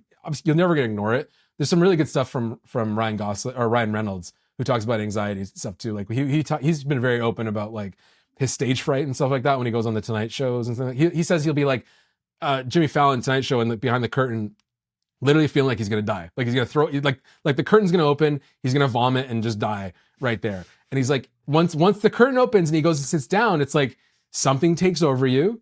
You're almost like your fight for survival kicks in, Mm. and you just do it. You do you probably felt that when you sat down with Lawrence. Where it's like Yep. you're nervous. You're setting up microphones. You're like, what the fuck am I doing here? Why the hell did I say yes to this? I could be at home drinking a coffee. I could be relaxing. I could be watching I TV. feel like I had pressure because it was the first time I brought on a DP. I had a sound mixer, Totally. I had a gaffer, I had a key grip, I had 2 camera operators. I'm like, all of these people took time out of their day for this. Yep. Yep. It better be worth it. It better be worth it. Yeah. And like, but you prepared your mind in every Yes. other way. You knew your material. You had your But little I also safety knew that zones. that was probably the 50th maybe episode of the podcast. I said, Amazing. I've done 50 episodes. I've talked to people before. I've been preparing to do this. I've done the work Totally. already. Absolutely. And that's the thing you're doing. And you don't think about it as you're doing it. That's the thing. It's like, it's when those moments arise when you're like, oh yeah, all these things that I've been doing that we're actually trying to do this thing are what prepared me for this thing. Right. It's like, it's kind of a funny feeling that I've had this a few times now where it's like, why am I so anxious about this thing that I wanted to happen? Like I wanted this. I did this to myself. Like all of this I did to myself by working hard and doing the thing that I do and being consistent with it and trying my best. It leads to all these opportunities that yes, freak the shit out of me, but I can't let that version of myself that put all this work in to do this thing down now at the finish line, get past that finish line and keep going. And now when every time a new opportunity comes out, I find it getting easier and easier. Like, it's unfortunate I got sick last week, but I was supposed to sit down with Edgar Wright for The Running Man, and and all the way leading up to that, I wasn't nervous at all. I was like, I know Edgar's filmography, I know the original Running Man, I just knew all that stuff. And now, honestly, the confidence I got from chatting with even going back to Oren Sofer, like those earlier interviews, like from that to like doing stuff with Neon and A24 and all that stuff to Roger, I find all those scary things just getting less and less scary. To the point where like I even did I had to do like a public speaking thing a couple of times the last month or so, which I haven't done in a long time since I worked at advertising. It's like public speaking was like, it became second nature for a while, like pitching to clients and presentations and stuff. But if you don't do that, you don't stretch that muscle. Talking in front of an audience is so different from talking to a camera. Like it's so different, right? And I had to introduce, Chris Stuckman's Shelby Oaks for a sold out theater in Toronto, and like shit and bricks the whole day, like leading up to that. And then again, in that moment, you're like, nope, I prepared for this. I know his work, and these people are nobody to me. They're just people. I considered it a YouTube audience where I was just like, they're just people. They're not here to see me fail. They want me to do well. Right. So I'm going to go do well. I'm going to give them what they want. I'm going to make myself happy, and I'm going to present this thing. And then I spoke for Sony last week at Profusion in front of a bunch of people too. And it's like, those things are getting easy. All this stuff is getting easier with repetition and doing it. I'm sure early on in the podcast, even fellow creators, you would have been nervous before doing it. Right. Dude, it's like, even you and like people that I talk to, doing the podcast, I get more nervous doing the podcast before I see somebody's entered the chat room than me walking on a commercial set. Absolutely. Yeah, For absolutely. sure. And I think, honestly, man, I don't know if that ever, not to be depressing, but I just don't think that ever really goes away. Like, and I think No, the fear yeah. is good. I think that Mhm. fear is fuel to an extent. Like, don't let it overtake you. But I don't want to be too cocky and I don't want to be too confident either, right? Because that creates a different version of a person that I'm not too inclined to, where it's like, I want there to be a little sense of fear in what I'm doing because Mhm. it excites me, It, right? it also, And I it think it helps me focus more, and it helps me 100%. like be completely present in what I'm doing, not because not only because of fear, but because there is some sort of thing behind me where if I am not focused, there is a chance of it not doing well. Totally. Yeah, because you can get too aloof, right? You can get too Exactly. confident and be Yeah. like, "Oh, I'm king shit. Nothing will Yeah. ever go wrong." And then that's when things go wrong. I Exactly. think when you have that fear and you really want to do well, that fear is proof that you care. That fear is proof that you want this thing to work, and it ends up doing a lot better because you were afraid to fail and you wanted to do well. So it forces you to do your best work. And I think I've been in situations where I feel like I was too confident in something and I didn't want to prepare because I'm like, oh, I know this shit. I don't give a crap anymore. This is whatever. And that's when shit goes wrong, and you're on your feet, and then a different form of fear kicks in where you're like, oh god, I don't even know how to recover this thing. Yeah. I don't even know how to get myself back to baseline on whatever this For thing that I'm sure. working on because I didn't prepare myself for it. Now I have to think on my feet and sort of figure out on the fly, and that's never a great position to be in. But yeah, like the all of this stuff is just like I like being afraid because it means I'm doing something right. I think I'm putting myself in positions where I think there was a quote that whole thing was like do scary things until they're not scary anymore. Someone can Google it, but someone said that recently, and it's been just resonating with me more and more. Of just like just say yes, man. Just say yes to things that feel a little freaky and a little weird, but you know in your heart that it's good. You know that it's the Mm. thing you're supposed to be doing, and also don't be afraid to say no to things. There's still opportunities that I say no to here all the time because I just don't think it's right for me. It's not the thing that I want to be doing yet, or it's not. It doesn't jive with my taste or whatever, right? There's a lot of movies that want me to cover them and studios that want to work with me and stuff like that, but I don't like the material. And it would be easy for me to just say yes to that stuff because it's like, oh, I'll go work with that big studio to do this thing. But again, audience is king, audience is everything. And if the audience can feel that I'm not genuinely interested in something, that to me is like creator death. It's like Suicide. that it's suicide. Yeah, I don't want to lose the respect I have with my audience by taking whatever check comes my way or whatever opportunity just because it came my way. Yeah. It has to be something I truly firmly believe in and I'm interested in. And that's sort of the ticket. Again, find joy in what you're making, make sure you enjoy it. And Amazing. that's like the core of everything. Yeah. That's it, man. Patrick, thank you. This was Dude, fantastic. appreciate I you. Yeah, yeah. really, really appreciated this chat. It No, left I really me, appreciate you yeah, too. it left me contemplating a lot and a bit inspired on a few topics. So I really appreciate your No, I passion appreciate it. and your thought process and just who you are as a person and what you're creating. You're doing something really fantastic. Likewise, man. Always a pleasure. And please keep in touch. Let's become offline friends if we can. Yes, definitely. Where can Absolutely. people find you? We're sharing Yeah, whatever I'm you Patrick got. T, letter I. I'm Patrick T, letter I, letter M, Patrick T, everywhere. Or you can go Patrick Tomasso with the number 2 if you like that second channel. But yeah, that's me, Patrick, Cool. talking about Well, movies. awesome. Well, hopefully you enjoyed today's episode, everyone. Have a great day. Peace out.